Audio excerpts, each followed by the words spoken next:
इस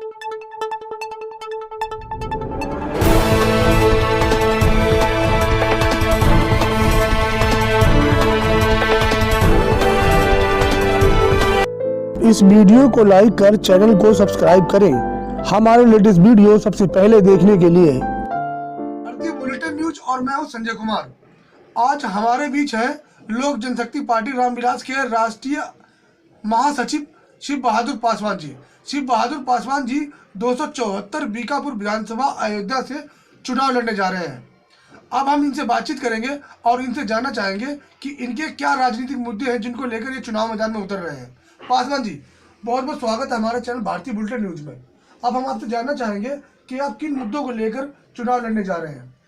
संजय कुमार जी, आपको बहुत बहुत धन्यवाद कि आपने भारतीय बुलेटिन न्यूज में आपने हमको बुलाया।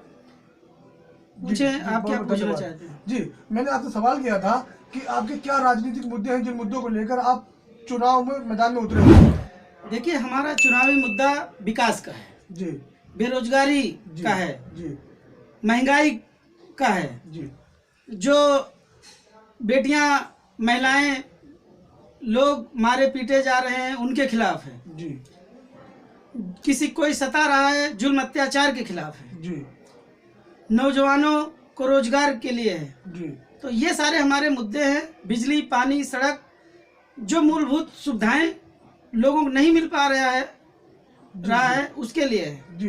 पासवान जी, हमारा दूसरा सवाल ये है कि आपकी पार्टी का उत्तर प्रदेश में कोई जन आधार नहीं है और पहले से ही पार्टियां अपना जन आधार बना के बैठी हुई हैं, तो ऐसे में हम जानना चाहेंगे आपकी पार्टी कितनी सीटें जीत पाएगी, कुछ बता पाएंगे आप। देखिए, हमारी पार्टी के मुखिया स्वर्गीय रामविलास पासवान जी थे जी।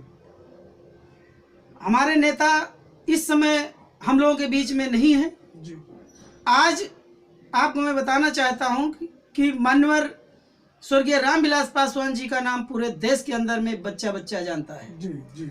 आज वो 9 बार सांसद बने थे जी, 6 बार मंत्री भारत सरकार के बने थे जी, 2 बार विधायक बने थे जी, और जिस जिस डिपार्टमेंट में गए हैं, जी, चाहे रेलवे डिपार्टमेंट रहा हो, जी, चाहे संचार व्यवस्था रही हो, जी, चाहे आज लोगों को जो राशन मिल रहा है, जी, खाद्य डिपार्टमेंट हो। जी, जी। पासवान जी, हमारा सीधा सवाल था कि आपकी पार्टी कितनी सीटें उत्तर प्रदेश में हासिल कर पाएगी, ये हम जानना चाहेंगे। देखिए, सीटों की बात जहां तक है, जब लड़ेंगे तभी तो सीट निकलेगी। जी, जी, वही बताइए। इस बार हमारी राष्ट्रीय कार्यकारिणी, हमारे नेता जी, माननीय चिराग पासवान जी, जी, जो माननीय रामविलास पासवान जी के लड़के हैं, जी, राष्ट्रीय अध्यक्ष है पार्टी के, जी, हमारे लोक जनशक्ति पार्टी के राष्ट्रीय अध्यक्ष हैं। जी, और उन्होंने राष्ट्रीय कार्यकारिणी की बैठक हुई थी, जी, उसमें उन्होंने कहा है कि पार्टी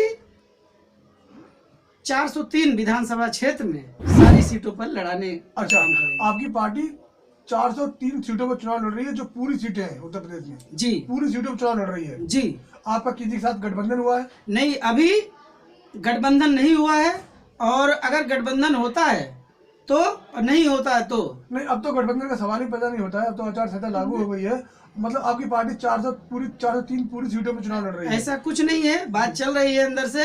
ये राष्ट्रीय नेतृत्व का काम है, गठबंधन करता है नहीं करता है, सीट कितना मिलता है नहीं मिलता है, पार्टी का काम है। राष्ट्रीय महासचिव होने के नाते मैं इतना जानता हूं कि चुनाव लड़ना चाहिए, क्योंकि पार्टी का जनाधार तभी बढ़ता है जब पार्टी चुनाव लड़ाती है प्रदेश के अंदर में। अच्छा पासवान जी, एक आखिरी सवाल आपसे ये है कि आप चुनाव लड़ने जा रहे हैं और बीजेपी का कैंडिडेट पहले से ही अपना वहाँ पे जीता हुआ है और अपनी धाक बनाए हुआ है, तो आप ऐसी जनता के लिए ऐसे क्या संघर्ष कर रहे हैं, क्या चीजें कर रहे हैं जो जनता आपको वोट देगी?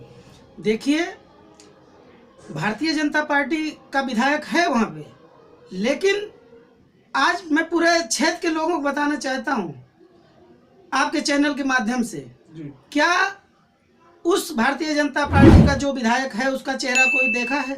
किसी गांव के लोग जानते हैं, पहचानते हैं? किसी के दुख दर्द में पहुंचा है? मैं ये चीज लोगों को बताना चाहता हूं, पूछना चाहता हूं। जी तो वही ऐसे ही क्रियाकलाप हम जानना चाहते हैं कि आप ऐसे क्या काम कर रहे हैं कि जिसके बीच में आप जनता के बीच में अपनी पैठ बना रहे हैं आप। ऐसा है, शिव बहादुर पासवान नाम जो 274 विधानसभा की जिम्मेदारी माननीय चिराग पासवान जी ने कुछ सोच समझ के फैसला लिया है अयोध्या में लड़ाने के लिए। अगर यहाँ से लड़ाते हैं, चुनाव लड़ेंगे, उन्होंने कहा है। और ये अयोध्या ऐसी जगह है, यहाँ से पूरे देश की राजनीति चलती है। और शिव बहादुर पासवान ने जो काम किया है, आज जो जीते नेता हैं, मैं उनको भी चैलेंज देता हूँ, वो भी नहीं कर सकते हैं। हमने जब से समझदार हुए हैं, हम कम उम्र से ही संघर्ष करना चालू किया है।